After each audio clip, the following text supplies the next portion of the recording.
Okay, thank you. So at our center, we have so many success stories.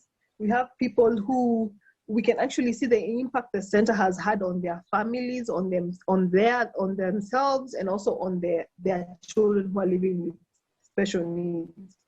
So one example I have is one of a client who called Mama Rose. Previously, we used to call her Mama Adrian because previously she had another child enrolled at the center who unfortunately passed away. I think it was 2018, towards the end of 2018.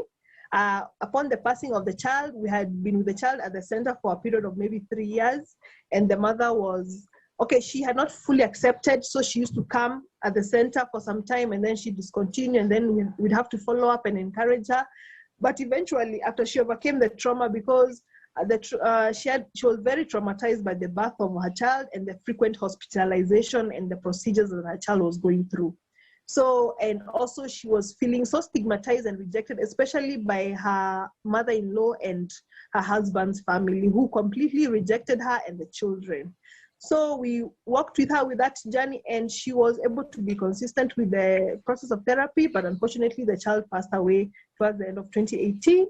And in 2019, also she got another child who unfortunately also got disability, microcephalus. So we assume there's like a family component, a genetic component there. And, initially she was re-traumatized even more because now here again is the same situation again. The same thing she went through again. And now she's having to deal with the same thing. So she had so many fears, so much anger and resentment. She felt like her life had come to an end. And to make it worse, her husband, immediately she had the newborn, had special needs or was going to be living with disability. He completely rejected the family and even moved to a different town, while the mother was still in the hospital because they were admitted for like a month after the child was born. So after the discharge, we continued talking to the mother, but she was hesitant coming for therapy. She was hesitant to bring the child out in public because she was always wondering, what will people say again? This is happening to me. When it happens once, you can adjust, but twice, that's almost like now there's something wrong with you, yes? So she was very closed off.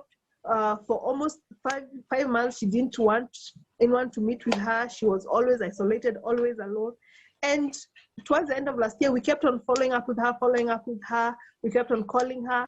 Eventually, we went to her home, talked to her and encouraged her, like, despite all of this, you need to get the quality service for your child.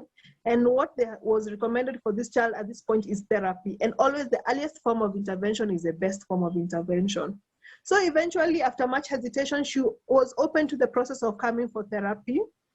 And now I can gladly say she's been coming for therapy consistently, and the child has greatly improved, especially because the child had such severe issues at the beginning of her life.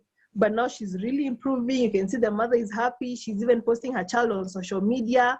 So we feel that was a great outcome and a great turnout after interacting with this client and helping her get through the challenges that she's going through. Yes, she still has challenges because now she's a single mother of 3 children.